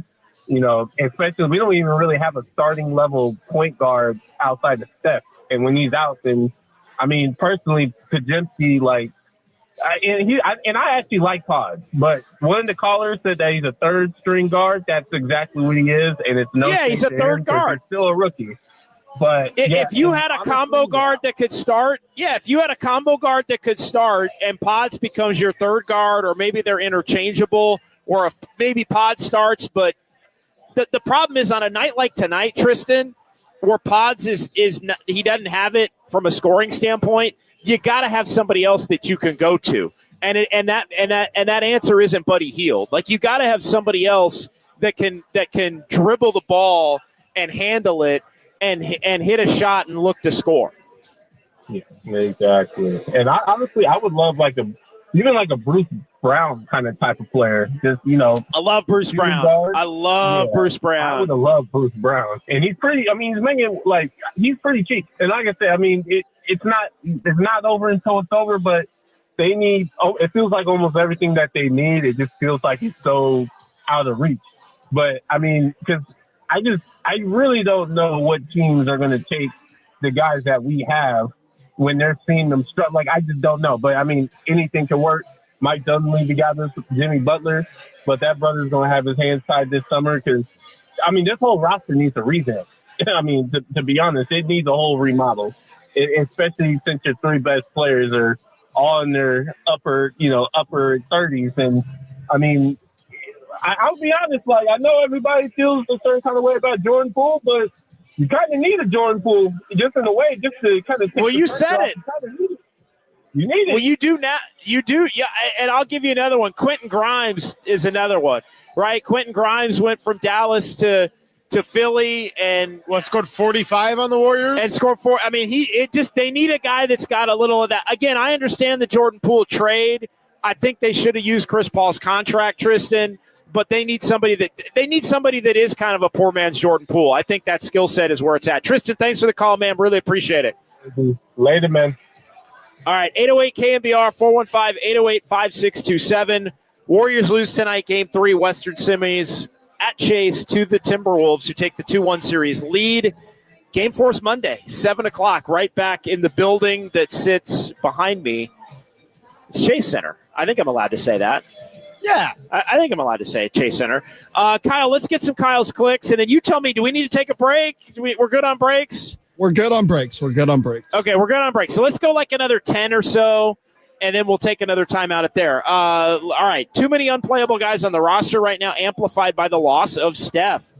Playoffs are always about what? If you learn one thing from JD, the playoffs are always about I would say luck and injuries. The playables. As series go on, playoffs are always about the playables and who becomes unplayable. Come on, Greg. Have we not spent enough time together? Come on. Hold up. I'm writing this one down right now. Wait. We didn't have this last year. Kyle, you're right. We didn't have the. Kyle, write that down. I'm taking notes right now, JD. I know the chat has heard me say that. The playoffs come down to the playables. And as playoff series goes on, the team that is winning makes the guys that the team that's losing have more players that are deemed to be unplayable, but the coach of that team still has to keep playing them, even though they're unplayable, and that's bad news. Podziemski tonight. Yeah, the good news is I have experience in failing pop quizzes, so I'm glad we at least got that out of the way. The playoffs come down to the playables. The playables tonight, Jimmy Butler, Jonathan Kaminga. Yes. Not really Brandon Podziemski, but you kind of had to play him. Trace Jackson-Davis had a nice start, but then we talked about it at halftime. Why isn't he playing? Well, because you got to have Butler and Kaminga out there together because it was actually working. and you needed to give them their minutes. San Jose Jazz fan 6. It's not San Jose Jazz fan. Did San Jose Jazz fan get banned again? San Jose. I just realized this, and apologies, Jazz fan, if this. But it's San Jose Jazz. I know your Roman numerals in the chat, and I apologize if I've missed this for like a month, but it's San Jose Jazz fan 6 right now. Not enough playables, too many lunchables. I could go for a lunchable right now. When's the last time you had a lunchable? I mean, it's really an actual one. I mean, a charcuterie board is a lunchable. No, like a package with the brand Lunchables on it. I don't know, within the last 10 years. Okay, that's respectable. I'd say also probably with me too. Sometimes you go out on a picnic and, you want to go on a picnic, you want something, you want to pack it. Yeah. So I actually, maybe even in the last like 6 years. Nice. Like in Tahoe. You get like a little, let's go have a picnic at the beach and let's take some Lunchables. So he was like mid-Warriors dynasty when he was going on Lunchables. Yeah, it's all good. Continuing on in the chat here. Rusty Nail with the vintage font. All the minutes that Moody and Pods got this season, now playing so poorly, is very disappointing. It is disappointing, but it's also, I hate to sound like Marty Lurie here, but it's part of the playoffs. It's just part of It's part of they get credit for how well they played in the regular season. And again, it's the 82 game players versus the 16 game players. And Pods and Moody have proved themselves to be 82 game players, I think. They're not proving themselves to be 16 game players. And again, to be honest, neither is Kaminga. As great as he was tonight, but before game 2, as DJ and Aaron have a head out into the night. Thank you. Love that jersey. Thank you. Appreciate you. Have a good night. Be safe. And he's got the Jay Rich jersey on. Oh, it is a Jay Rich. Yeah, that is. I love it. That's how you know, real one. Yeah, DJ and Aaron, great stuff here at Harmonic Brewing in Thrive City.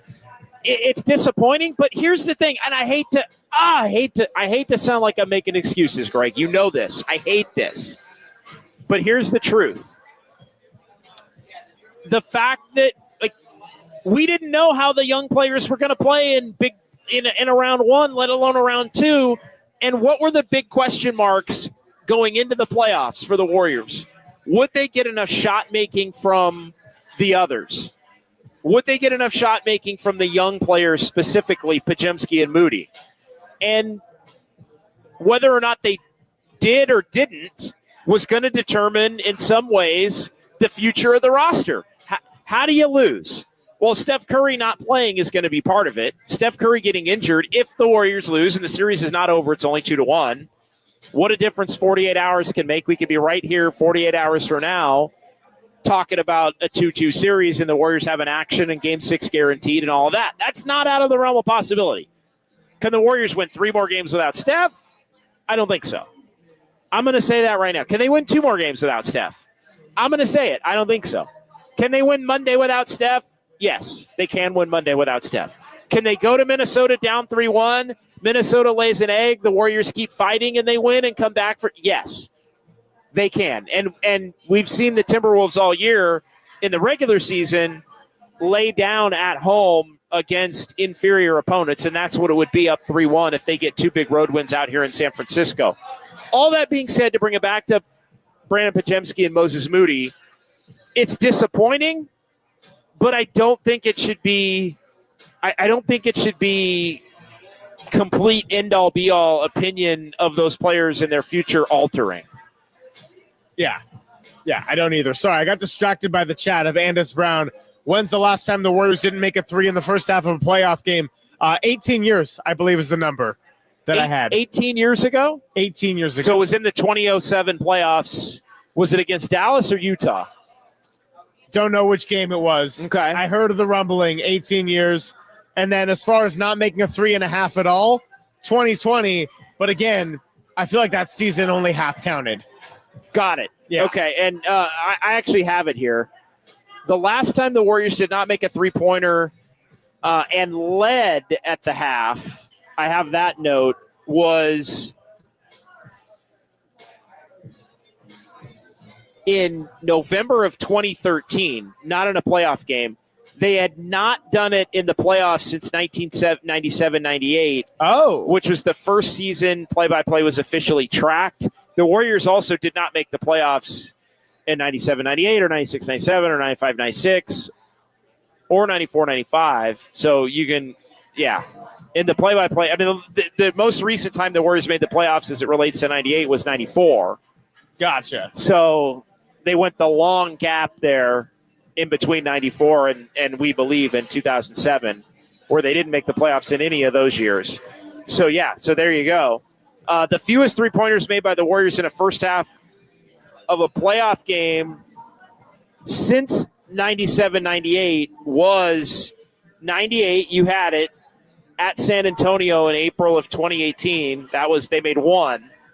And they also made one in 2014 in Game 2 against the Clippers. They were 1 for 12 in the first-round series in 2014. That was Mark Jackson's last series. Bees knees, without Steph, can they reach 100 points? It looked like they were going to tonight. Yeah, I mean, put it this way, Bees knees, that's not the recipe for if they're going to win a game. They got to be holding their opponents under 100, possibly even 90. And Steve said it in the pregame, and he's really doubled down on it the last couple of days. They got to win with their defense. They got to win by being dominant defensively, and I think the Draymond foul trouble hurt him. And I think the fact that he was not on the floor for such a extended period of time ended up leading it to the 62 points that the Timberwolves scored in the second half. Yeah, no question about it. So a couple more in the chat here. Gene, is there a pathway to get Melton back next season? For whatever reason, he played well next to Steph, consistent shot maker and can guard. I actually think they could get him back at a discount compared to where last year. I'm just worried about the health. I think they can get him back. That's not the part I'm concerned about. He can't be the only one. Yeah. So you have to have a little bit of an insurance policy on Melton. Melton can be your insurance policy on Podziemski, but then you need an insurance policy on Melton. Right. And they paid him, $12 million, I think, last year. I think he's a mid-level. He might be a veteran minimum guy at this point on a 1 year coming off of the injury, but he's still only 29, I think, 28, 29 in that range. How old's D'Anthony Melton? Let's look at that real quick here. Melton? Is he 30 yet? I don't think he is. I don't think he's 30 yet. I don't think he is. D'Anthony Melton, actually, he's even younger than I thought. He's only 26. Wow. D'Anthony Melton, born in 98. Wow. So he's going to be 27 going into next season. He'll be 27 this season or this year in May. His birthday's May 28. So it's coming up here in a couple of weeks. So he'll turn 27 in a couple of weeks. D'Anthony Melton, I think, has got some potential. I think there is. I think he loved his time here. I think he would be – I think that would be a great potential signing, Gene, checking in there. Mr. Bay Area, it's frustrating that the Warriors have no choice but to play pods simply because there is no one on the roster available to run the point guard position. He should be a backup. Again, we've been talking about that a lot tonight. Yeah. I think he's proven that he can be a starter next to Steph in the regular season, but he's proving that maybe that's a little too much to ask in a playoff situation. Correct to both.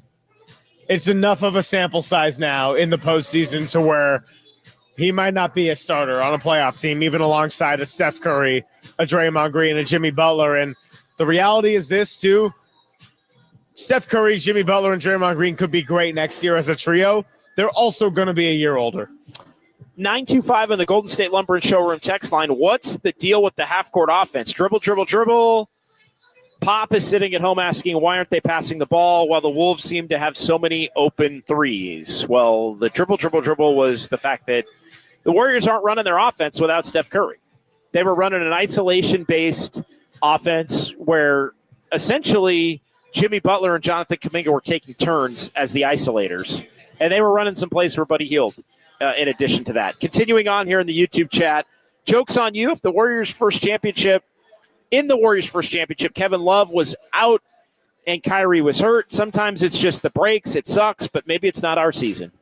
Well said, joke's on you. Injury luck is it's a thing. Integral part of the playoffs. It's a real thing. Yeah. It's an absolute 100%. The year the Milwaukee Bucks won the championship, and not to take anything away from them, But we saw a lot of injuries throughout that postseason too, and the big favorite was the Brooklyn Nets. And then you had James Harden playing on one hamstring too soon, and Kyrie Irving out for the playoffs. No question. Continuing on here in the chat, before we take a quick timeout, Vic G. Scott Foster didn't make Draymond turn the ball over and waste offensive opportunities galore. No lies told, Vic G. He didn't, but Greg's got a bigger issue with the officiating tonight than I do. But no, I just have an issue with Scott Foster. Have at it, Greg. You could have an issue with Scott Foster. I do have an issue with Scott Foster in general. I don't think the officiating in and of itself tonight was destructive enough to why the Warriors lost the game. I will say, I was thinking no way that challenge doesn't get overturned in the third quarter on the Draymond fourth foul when Randall extended. Draymond was anticipating Randall going downhill. No idea how that stood. That fourth foul proved to be pivotal because then when Minnesota got Draymond's fifth foul on their successful challenge, and then Draymond got a sixth foul the next possession that seemed a little bit questionable. You didn't even have the chance to challenge it. Whether you would have won it or not, I don't know. But it just kind of created a little bit of a domino effect that contributed as one of the factors for why the fourth quarter contributed to a Game 3 demise. Andis Brown here before we take a timeout. Happy early Mother's Day to all the mothers out there. I love Andis Brown. I'm going to say that I wanted to pause right now before we get distracted with other things. So happy Mother's Day to my mom specifically, who shares a birthday with Greg. And I know Greg wants to wish his mom a happy Mother's Day as well. So feel free, do that. Happy Mother's Day, Mom. I love you. Saw you a few days ago to support some pretty awesome work that you're doing, and you're way more of a rock star than me or anyone in our family. And I'm also going to say this, and I'm going to run through it because I think it's important, and I just saw somebody post it. Happy Mother's Day to those who lost their mom, to single mothers, to expecting mothers, to those who have lost their child, to mothers who are going through a hard time, those who have experienced pregnancy loss, which my mother, those many don't know, my mother did twice, actually, before I was born. So very special thing that I don't always share, and that goes way back in the day. But my mom's got a few of those going, and she is still around, and I love her dearly. And she shares a birthday with Greg. So that's awesome, too. Those longing to be a mother, spiritual mothers, and anyone who finds today hard and tomorrow hard. In terms of Mother Day, I know one of my best friends lost his mom a few years ago as well to breast cancer. So I'm thinking of her as well here tonight during COVID. So yeah, that'll do it on that note. But yeah, I wanted to read that just because as we were talking, it kind of popped up on my feed. And I know everybody posted on social media, but I think it's appropriate to do in this setting. EB, it's a hard day for social media. It and can just be. Real quick, the note I want to say before we get back to the chat is that I'm really fortunate to have my mother with me in my life, have a great relationship with her. And even I feel the struggle of holidays like that as portrayed on social media, because it's all very well-meaning, but growing up in the era where the internet and social media is constantly around you, and then working in this industry, it's kind of impossible to not have somewhat of a presence in there. So to anyone out there who just, has a little bit of struggles with tomorrow and the significance of the day, and maybe there's some mixed emotions, I'm thinking of you as well. And I just wanted to get that out there before we get back to Kyle's clicks. No question. Draymond, 2 points, 5 turnovers, 29 minutes, and we're blaming the refs. Well, we're not blaming the refs. Greg might be blaming. I'm kidding. Greg's not blaming the refs. No, the refs aren't why the Warriors nobody's lost blaming the the game. refs. No. Rusty Nail. Nobody's blaming the refs. All right, let's take a timeout. We'll come back. We'll do some more Kyle's clicks. We'll do some sounds at Dubs OT, and we will do some fun with numbers here.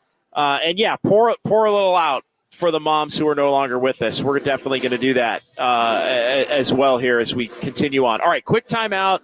And we'll wrap things up from Harmonic coming up next right here on the Sports Leader.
KNBR presents the sounds of Dubs OT. I can see the headline now. Kerr says Warriors better without Curry. No class, no ball. I want to get my joy back. I'm happy here, off the court. Now here's John Dickinson. Well, Steve Kerr's definitely not going to be saying he can see it now. The Warriors are better without Steph Curry. I think we can safely say that, tongue-in-cheek here. So welcome you back. It's Dubs OT with JD. We got Greg Silver here. We're at Harmonic at Thrive City. Alex and Mike shutting the place down tonight. We appreciate them. Two of the best in the business. Timberwolves win 102-97. They have a 2-1 series lead over the Warriors. Game 4 becomes, I think, as much of a must-win as a must-win can be without being officially a must-win. If the Warriors are going to have any shot at extending their season beyond this series, I think it's got to happen on Monday night. Warriors unable to get the win on a massive night from Jimmy Butler and a big night from Jonathan Kaminga as well, as Kaminga scores 30 and Jimmy Butler ends up with 33. Looking at the final plus-minus numbers, by the way, Jonathan Kaminga, the only Warriors player tonight who was a positive. Yes. At the end of the night. That's true. We point that out. Again, his 2 3-pointers there after the game was basically decided helped him. Otherwise, I don't think it would have been anybody, but it did help him be a +5 in this one. Jimmy was a -1. GP2 was a -1. TJD was a -1. Those were the next best Warriors in terms of plus-minus on the squad tonight. How about the 2 worst plus-minuses being 2 players that played below 3.5 minutes? Moses Moody -7, played 320. Quentin Post -6, played 230. I can't believe Post played. I know. I texted you that right away. I also said that I would have given Moody one more 3-4 minute shift. Steve Kerr did, and it was brutal. I mean, I don't think Moody can play anymore. I don't think Post can play anymore. You take those 2 away, and it's basically the Warriors playing 8. I mean, they really played 8 tonight, and they really played. I mean, you could even make the case they played 7 tonight. I mean, TJD only played 11 minutes in this game. Did have 7 points. I thought TJD was fine. Like, I think he can be nice first stint. Yeah. I think TJD and Looney can play. I think Peyton can play. Again, I thought Pat Spencer was going to have to play because you need a backup ball handler. Maybe that's in play on Monday. But, yeah, you add it all up, and the Warriors are running out of playable players here, trailing in this series 2-1. Let's get to it as we hear from the head coach, Steve Kerr, as he was asked about Monday night and asked about what has to go right or be different for the Warriors moving forward. Not that much, really. Like, we're right there. We feel great about our chances, and this is what the playoffs are all about. You know, there's these emotional swings and momentum shifts, and we just got to, take tomorrow off and get the guys refreshed, recharged, and come back in Monday and tee it up again. Yeah, that's all you got to do is figure out a way to just push forward and try to make the good things about tonight's game, Greg, extend into Monday, and hope that you can, in some ways, get a great Jimmy Butler game again, get a really good Jonathan Kaminga. I mean, it was a great Jonathan Kaminga game, but can you expect him to score 30 again? I don't know. Can he get 18 to 20? Can Jimmy get 25 to 30? But then you have others actually play better and hit some threes. That's the good thing, right? Jonathan Kaminga and Jimmy Butler don't have to score 30 plus, but they kind of do. But they kind of do, actually, right? I mean, you go 25-25 if Pajemski, Draymond, Gary Payton the second, Trace Jackson multiple, Davis. Yes, if Pajemski's a 15 instead of a 5, and Draymond's a 10 instead of a 2, and Payton's a 8 instead of a 2.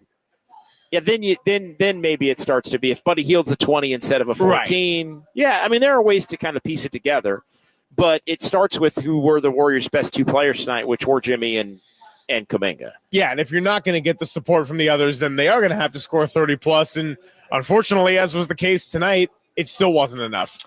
Let's go to our next clip. Another one from Steve Kerr. Steve pushing back against the notion that Draymond Green's foul trouble played a significant role in Minnesota's ability to win the fourth quarter and ultimately the game. It was 33-24 Timberwolves in the fourth. Warriors were up 4. They lose by 5. That's a -9 in the fourth quarter. But Steve wasn't really having it as it related to Draymond? Yeah, we felt pretty strongly that the one on the, I think it was his fourth on the block, they called the block. It looked like Randall went through his chest. And so we felt pretty good about challenging it. Plus it was his fourth. But obviously we didn't get the call. And, that's part of the game. But Randall was great. And, the foul trouble. And the sixth one was a tough one. That didn't feel great looking at the replay, but it is what it is. And, they outplayed us in the fourth, and they deserved to win. All right, so Steve there, diplomatic and saying, hey, the Timberwolves outplayed the Warriors in the fourth. They deserve to win. I think that's the obvious point. Also said it was tough to see the replay of the sixth foul on Draymond, knowing that you didn't have a challenge, but that they also felt really good about the challenge on the fourth foul and thought that was going to be one that they were going to get overturned. If they didn't challenge the fourth foul, I would be crushing Steve Kerr right now. Yeah, I thought they were going to get it. I thought they were going to get it. We agree on that. I think it was within the realm of not obvious. Like it wasn't a blatant overturn, but I think it was quality enough to where I think there was enough to see there where I was stunned that it didn't get overturned. Yeah, I was too. I was really surprised there. So Steve Kerr on all of that. Continuing on here, we'll get a couple of Jimmys, and then we'll get the Steph update as we push forward here and close up shop from Harmonic in Thrive City. Jimmy Butler cut 1 on scoring at a high level, 33, but not really giving a rip about the scoring. It's all about getting the dub. I don't care how many shots I shoot. I don't care how many points I score. If it's not towards winning, none of that ever matters. 26 shots, 36 shots. Next time, it has to be in a win. Yeah, and I think Jimmy took enough shots in the game. I don't think lack of aggressiveness was the issue. I think when you look at Jimmy Butler and his final line tonight, he took 26 shots to get 33 points. He was 12 for 26. I think if there's anything to lament, it's the fact that he wasn't maybe 15 for 26. There were some easy ones that he missed, and I can pull up the shot chart for Jimmy Butler, and let's look at it. He was 10 for 20 in the paint tonight, and there were, I'm looking, the ones that he missed, only 3 of them were really outside layup range. So I think, it is, I know there were 5 layups basically that were part of that. He had some opportunities where he just missed shots or shots were challenged. The Warriors had a bunch of shots rim out tonight too, which I think were part of that equation. Again, that happens. I'm never a huge fan of the Pajemski floater, and he had a couple that actually looked online, and they just rimmed in and out, and I was thinking, man, that guy cannot catch a break right now, and it doesn't make me like the floater anymore in that moment. No, and I'll just for grins, we'll bring up the Pajemski float or the 0 for 3 in the paint. Yeah, there was one right at the rim. Got blocked by Gobert early second half. Got blocked by Gobert, and then a couple other little floaters. And again, 1 for 10. 1 for 10's rough, period. 1 for 10 is 1 for 10. And it was all over the board. And, that's the one, again, where it's like, geez, if that's even 4 for 10, we might be talking about a different outcome in this game for the Warriors. But alas, we are not. Let's hear a second Jimmy Butler cut. And just what the margin for error is for the Dubs not having Steph and Curry, and basically meaning everybody else has got to do their thing with less margin. I think we, obviously with Steph out there, he demands 2 to 3 bodies when he's out there on the floor. When he's not, there's just no room for error. You can't make mistakes. You can't turn the ball over. You can't get back, all of those things. And then you got to take the right shots. You got to move the ball the right way because he's the one individual for sure on this team, maybe in the league, that can make sure you're never out of any game. So, like I said, we just got to be better and limit our mistakes. Yeah, and limiting mistakes, but also shot making, I think, is part of it. You want to limit your mistakes, but you have to make shots, and the Warriors did not make enough shots in this game.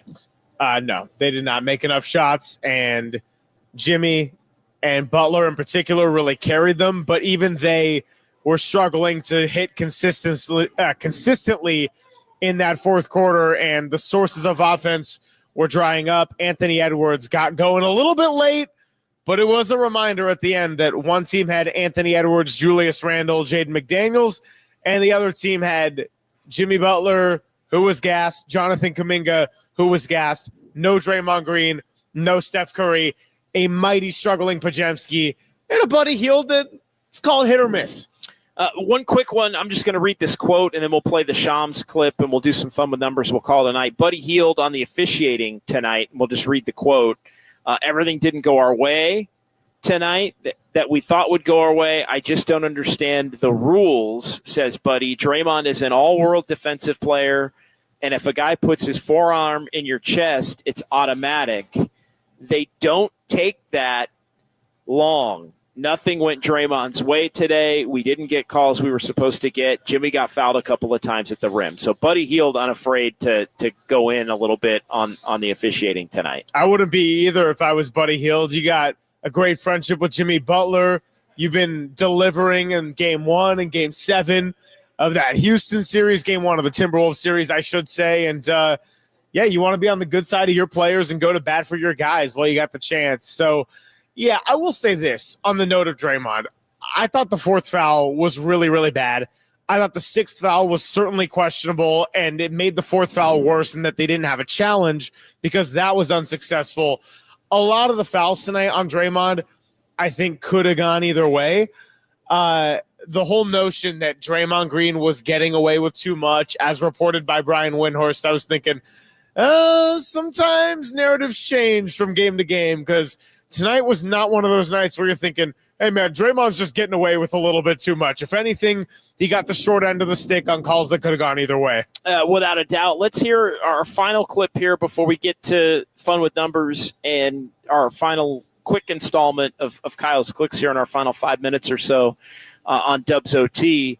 It's the Shams Charania update from the pregame show on ABC. This game was on ABC tonight, the national telecast, the Saturday night showcase. And everybody's hanging on. Can Steph come back? Game 5, Game 6, what's it going to be? Shams here providing a little bit of an update on Steph and just kind of where things stand as the Warriors head into Game 4, which we know he's going to be out for. Malika, Stephen Curry is back in San Francisco, and he's receiving a ton of treatment on that hamstring strain. There's still plenty of work to be done to get him to the point of movement, contact, running, sprinting, and he'll be reevaluated on Wednesday. But until that point, the Warriors' mindset is just to try to win one of these games back in the Bay tonight, Game 3, or Monday, Game 4, to try to extend this series to 6 or 7 as much as they possibly can and buy Stephen Curry some time, because internally there is uncertainty, and I'm told the Warriors are really looking at that Game 6 as the earliest potential window for Stephen Curry's return. Again, that's at the very earliest, and that would give them 4 days, as we see right there, between Game 5 and Game 6, 12 total days of recovery from that injury from when he suffered it in Game 1. This is the first muscle strain of this kind in his 16-year NBA career, so there's going to be a level of caution with this injury. All right, so there you go. Plenty of work to be done to get him ready to be able to sprint and be able to get back on the court, and looking at Game 6 at the very earliest, which that part I think, again, had not maybe been reported on, but the educated speculation was leading down that road. So not a ton new there, but still a ways to go for the Warriors to get Steph Curry back. And the bottom line is, Greg, you got to win one of the next 2 or the season's over. I don't think you want to go back to Minneapolis down 3-1, so I'm going to say it. They don't have to say it. I think you got to win one of the next 1, which makes Monday night at Chase season on the line must win. It's the biggest must win in a non-mathematical sense since Game 4 of 2022 Finals in Boston. Let's continue here with some fun with numbers. This is Dubs OT with JD. Time now for fun. I'm a fun guy. With numbers. No, I'm just having fun. On KNBR 104.5 and 680. Streaming live on KNBR.com and the KNBR app. All right, we're going to make it short and sweet here. Warriors are down 2-1 to the Timberwolves in the Western Conference semifinals. They're 5-5 in the playoffs overall, 2-2 at home in the playoffs now overall, with the 2-1 against the Rockets and the one loss here tonight. Warriors led going to the fourth quarter. Some things that extend to the regular season. For the first time in the playoffs, the Warriors lose when leading going into the fourth quarter. Now 4-1. They're 48-6 when leading going into the fourth quarter all season. The Warriors also, believe it or not, all season. 48-6 all season. Wow. Yep. When leading going to the fourth quarter. I guess that's true. They did have that horrendous record when trailing going into the fourth. 1-0 in the play-in, 4-1 now in the playoffs. 6 different starting lineup for the Warriors in this one. The Warriors also lost for the first time at home, and this one's the Warriors lost for the first time at home in the playoffs without Steph Curry. They were unbeaten at home in the playoffs without Steph Curry. Again, a lot of it was basically either the 73-9 team or the KD Klay Thompson. I was going to say almost like prime Klay Thompson and prime KD really helped out with that case. Era there. And so Jimmy Butler, team high 33 in this one. Jonathan Kaminga, playoff career high 30. His prior career high was 18. He had 6 boards, 3 assists, and a couple of blocks as Steph Curry missed the game with the hamstring strain. So that's a quick edition of Fun with Numbers. Let's get our final edition of Kyle's Clicks here, as we call it a night, with Mike and Alex trying to clean up here at Harmonic and Thrive City. Kyle, what do we got here? Ian J. We all know Pods can't buy a shot at the bar right now. Actually, he probably has to be buying shots, because if he scored 26, he wouldn't have the need to buy shots. Yeah, Greg may need to buy Pods a shot at this point. I'll do it. What do we got? Joe Schmo, long season and glad to have Dubs OT and Just Dubs. Well, we're glad to bring it to you. I can for one say that. I hope we've got more than the next 2 games ahead, and Just Dubs, which is going to air next Saturday. We know that for sure. Win or lose, whether we're getting ready for Game 6 or the season ends on Wednesday in Minneapolis, we're going to have a Just Dubs for you 10 a.m. until noon. Next Saturday might be a season in review. Joe H., the Warriors' playoff run is destroyed by a hamstring. Well, it was always a possibility. I mean, when you have an older team, when you're forced to play your main players extra, that's definitely something that could do. Same would be the case if Nikola Jokic was out with a hamstring right now. 100%. Yeah. Or Shea, or Brunson, or Tatum, or Halliburton, who actually I believe did have a hamstring last year in the Western Conference Finals. And the 3 injured Cavaliers who all came back today. Jacob Micheletti. I need a hug, Greg. Oh, that's my guy. That was Jacob who came here with my friends Blake and Russell. Awesome. Love it. I'll give him a hug in real life. Yeah, Jacob Micheletti needs a hug. Greg will give him a hug. Jimbo, I would rather have Spencer than Pods, and Spencer is a YMCA player. I thought Spencer was going to play a little bit tonight, but he really played his way out of the rotation. For those that say Steve Kerr doesn't have a quick hook, Spencer was so bad the other night in Minneapolis that Kerr gave him the quick hook. Robert Brown, Greg definitely needs a silver lining. Greg, do you have a silver lining on the spot? Silver lining on the spot? Defensively, they came to play. In the first half. I think they have enough defensively to where if a couple other things align right, they can get it done in Game 4. I'm not saying Game 4 is not going to happen. Now, I think tonight was a prime chance to get one and buy some time without Steph. I'm not writing off Game 4, Robert. How about that one? I think the silver lining is Kaminga because, again, he's helping his own earning potential. I'm thinking about silver lining for the purposes of this series. Yeah, no, he's helping his own earning potential, and he's helping the Warriors' ability to move him in a sign and trade. Silver lining is Scott Foster isn't in the next one. says Max Lopez. 2 more, Greg? 1 more? 2 more? All right, 2 more. Izua, we were 1 Dennis Schroeder away from winning this game tonight. LOL. Yeah, probably not. All right, let's get to our Dubs OT comment of the night, and then that is a night from Harmonic here. Thrive City. Now, time for the Dubs OT comment. I'm so excited. Of the night. Reed the Steed, our big winner tonight, getting into the heated discussion about Kaminga with my mom on Mother's Day. You got to do it, Reed the Steed, and I'd be having it with my mom too. 1 great game does not undo 2 months worth of nothing. Fair or foul? No, it's fair. They're not the same team when Steph Curry is off the floor. They don't have an identity. They don't have a normal offense. It doesn't take away from the fact that Jonathan Kaminga was awesome tonight. He was. We also don't get to go back and rewrite history. I'll say that Monday through Friday as well. All right, that'll do it. For Greg, big thanks to Greg. He's going to join me, I think, on Monday from Harmonic. We're going to be on YouTube. Yeah, I'll be here. Kyle Harr in our San Francisco studios. For Mike and Alex here at Harmonic. For Ryan McCarthy back in our studios. Big thanks to Bill Lasky. We had a quick Giants game tonight. Lasky got in and out on extra innings. Play all those Bay Area offense is the most potent right now. Play all those interviews tomorrow, Bill, after the 11-10 first pitch from Minneapolis in the finale of the Giants-Twin Series. Giants are going to try to salvage one. Warriors are trying to salvage their season on Monday, and we're going to be all over it here with Dubs OT on YouTube. Monday post-game, Giants are playing, so we're going to be YouTube only for that one. We'll try to take some calls at 808-1050.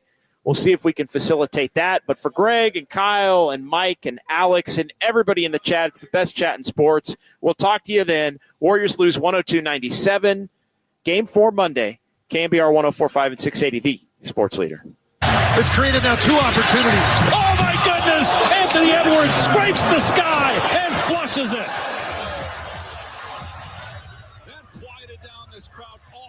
John Dickinson. No, God! No, God, please, no! No! Big audio quality show. You are a sicko, and I appreciate you for it because I'm a sicko. I just know they kicked our ass tonight. No class, no balls. Everything's gonna be all right. Y'all trying to get to a game 6. And Wardell back. That is the plan.